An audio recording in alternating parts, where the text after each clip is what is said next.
Доехали за 8 минут, быстрее, чем пешком до Марина Молла. И сегодня у нас экскурсия в Икею. Открытие Икеи было одним из наиболее знаменательных событий нулевых, примерно как открытие Макдональдса в начале 90-х. Закрытие было не менее радикальным. Она ушла практически сразу, не дожидаясь перитонита и всех этих унизительных разделов имущества. Кстати, вот сразу и вот интересно. Шоурум 55 квадратных метров, полное оформление квартиры. Причем, как мы тут вычитали, вот на переднем плане балкон, вот этот вот коричневый. Далее у них идет гостиная с диваном и телевизором.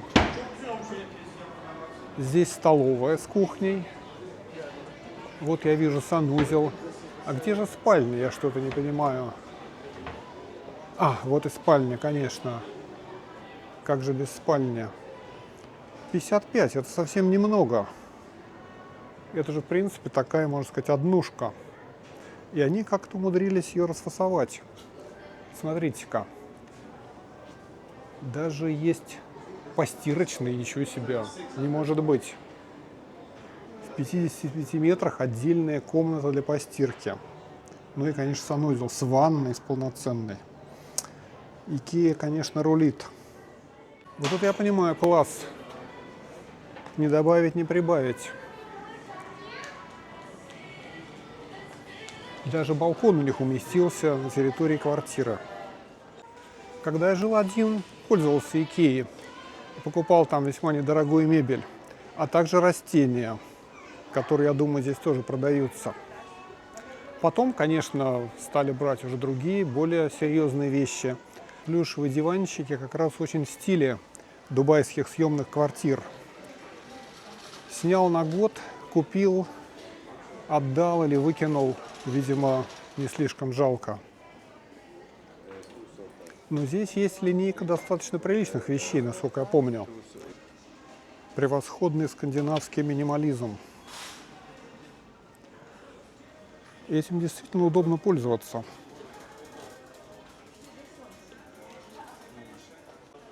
Мы здесь тоже себе что-нибудь подберем. Правда, небольшое. Дело в том, что наша квартира обставлена предыдущими хозяевами как раз с помощью Икеи. Поэтому из крупных предметов нам точно ничего не понадобится. Прямо слезы на глаза наворачиваются. Помню, как тоже ходишь на Ленинградском проспекте. Икея настолько прочно вошла в нашу жизнь, что я даже помню, в каких-то мемах люди писали, что типа эти ежи на въезде в Москву, это что, типа реклама Икеи. Может быть, это шутка, но она была близка к истине. И теперь на Икею приходится любоваться в Дубае. Еще здесь можно взять беспроцентный кредит.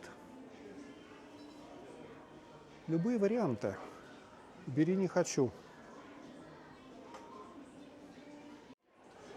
Удобно, что здесь все пронумеровано, расставлено. Каждый предмет в своем отделе. Действительно можно полностью оборудовать свое жилье. Сегодня, кстати, довольно много народу.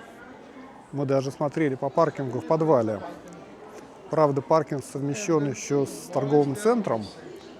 Но люди есть. Выходной. Как раз утренние обстрелы закончились. Прямо идеально обустроенные жилые единицы.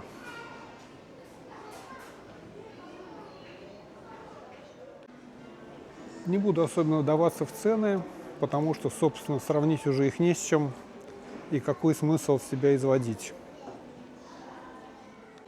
Лена тем временем уже составила букет из искусственных цветов. Помимо настоящих, которые она все время подкупает, еще довольно приятные искусственные.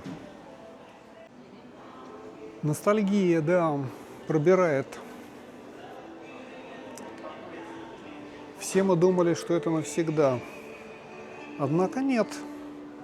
Хорошее приходит и уходит, а всякая хрень остается. Но человек не пришпилен навечно, слава богу. Так что не стоит особо сетовать на жизнь. Приближается раздел кухонь. И, может быть, мы увидим даже наш остров, который нам также достался от предыдущих жильцов, если эта модель еще не сошла.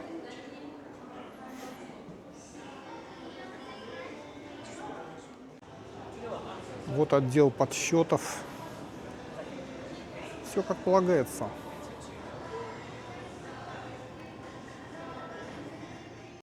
Вот он точно, этот остров. Только мы отвинтили от него эту верхнюю штангу. И стоит он 2300 дирхам.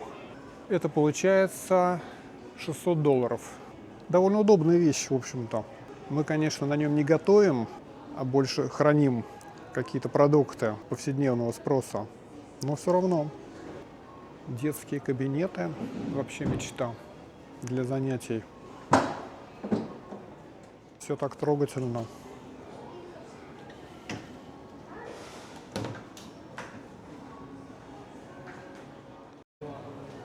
А вот и офисные стулья. Я, кстати, за таким стулом работал много лет, наверное, лет 10. Но такой модели уже нет. Это было кресло на колесиках с такой треугольной спинкой. Да, эпоха. И я загонял этот стул просто до дыр. То есть на нем даже материя прохудилась. И я хотел себе купить такой же, но модель уже сошла. Тогда я нашел по объявлению ровно такой же стул из старых запасов. У кого-то с рук. И чуть было его не купил, но меня опередили. Поэтому за продукцией Икеи шла буквально драчка. Это были очень хорошие вещи. Присмотримся и, может быть, что-нибудь и подберем со временем. А я сейчас использую вот такой. Может быть, это не ахти что, но он уже есть. От добра добра не ищут. Понемногу продвигаемся к еде. Да, тут ведь еще и кормят шведским рационом. А вот наша кровать. Зато мы теперь можем оценить свою жизнь. Очень точно. 1000 дирхам. Вот такая у нас была в Москве. И, кстати, до сих пор хранится где-то на даче. Прямо какая-то экскурсия по своей собственной жизни. Очень необычно. А вот таких штук в наше время не было. Индивидуальные подставки под обувь. Кстати, вот в Икее очень неплохие водопроводные краны. И до сих пор их можно приобрести в Москве. Я даже маме ставил такой кран. Их, видимо, завозят контрафактом откуда-нибудь из Казахстана. Но эта история была не для слабонервных. Это же ты покупаешь участников. То есть я его оплатил, ждал. Мне его не отправили. Потом мне вернули деньги. Потом я купил еще у кого-то. То есть покупка крана заняла, наверное, дней 10. Вот класс. Пчелки, как мило. Умеют порадовать. И еще целый второй этаж, точнее первый. Обожаю всякую вот такую фигню, типа банок с крышками. Но нам их и так довольно много досталось. Кухонная утварь, конечно, у них совсем базовая.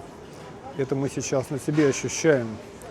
Но, может быть, какие-нибудь мелочи пригодятся. Я помню, мы в школе на уроках труда такие выгибали из проволоки всякие штуки. Вот оно, оказывается, куда пошло. Жизнь, которую мы ведем последние годы, приучает к тому, что как мало в сущности нужно. Это мы сейчас еще разгулялись. Вчера вот даже вазу купили. До этого 3 года мы ничего не покупали вообще. А чего покупать в отель? Вот смысл. Если завтра ты запакуешь чемоданы и поедешь куда-то дальше. Но сейчас уже начинает немного отпускать. Простой человек всегда найдет себе Икею. Заодно подучим шведский язык. Они, кстати, сейчас в НАТО. Какая неожиданность. Вот у нас такая подушка, только зеленая.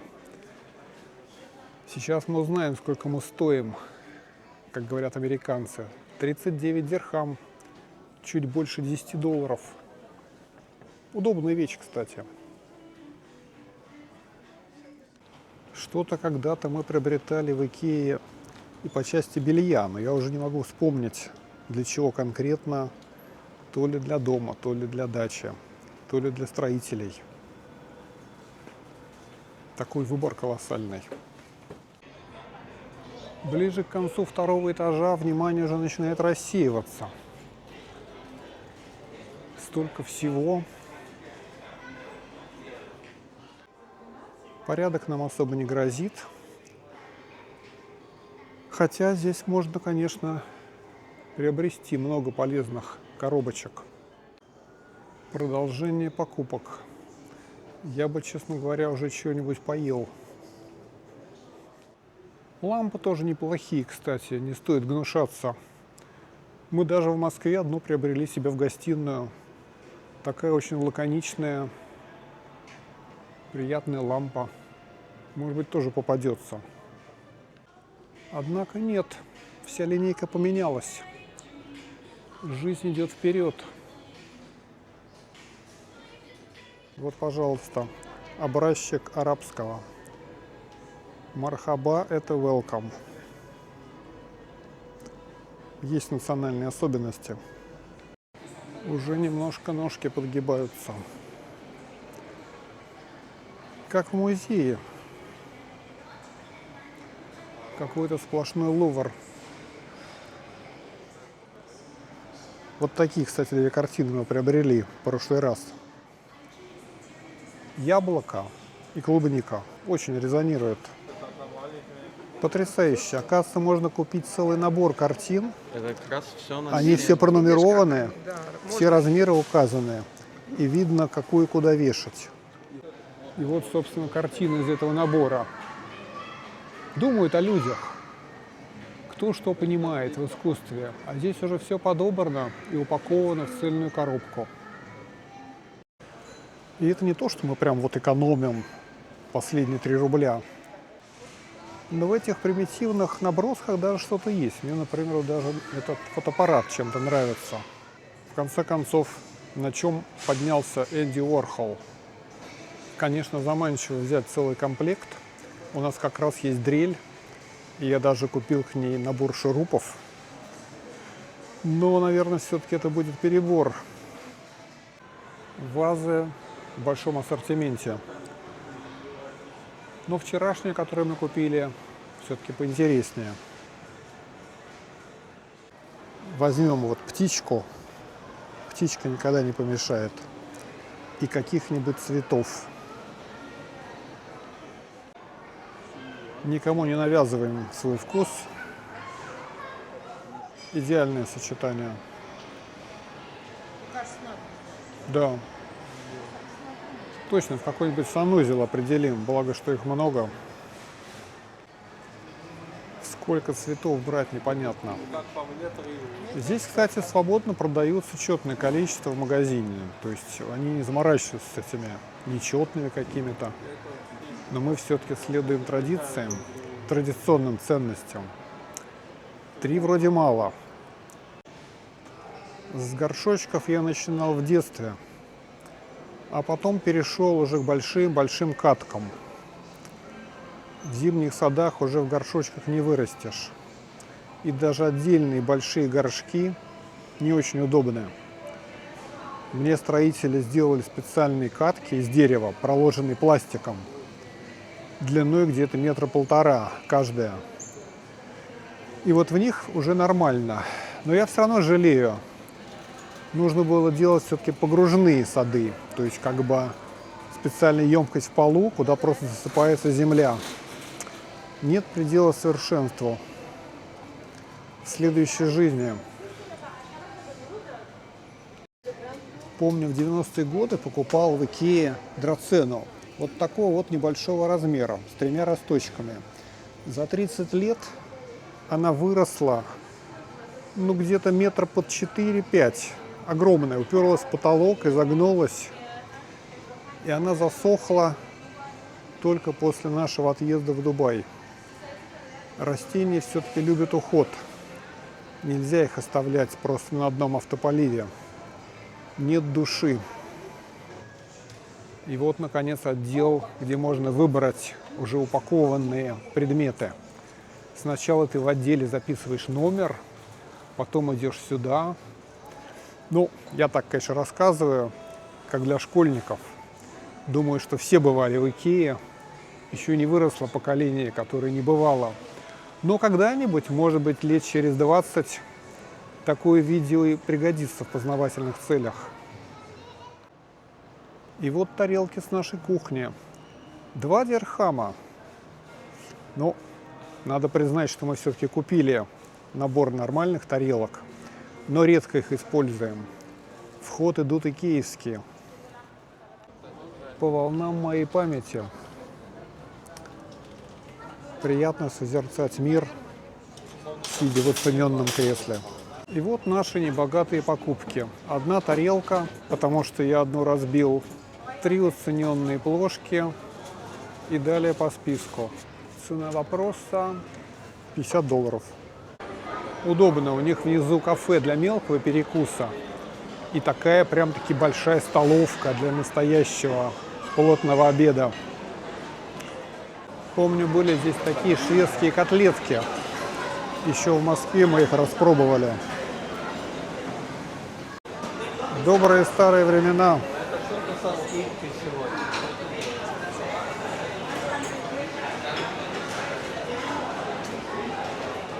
Так, чем нас почуют в буфете? Вот они, котлетки. Думаем, сколько взять. Не будет ли слишком много? 12 штук – это приличная порция.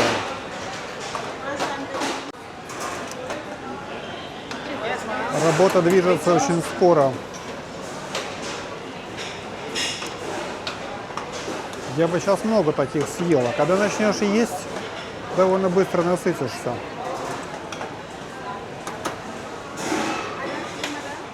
Сколько взять? 4? Что нам дают? Как раз эти котлетки. Стол понемногу наполняется.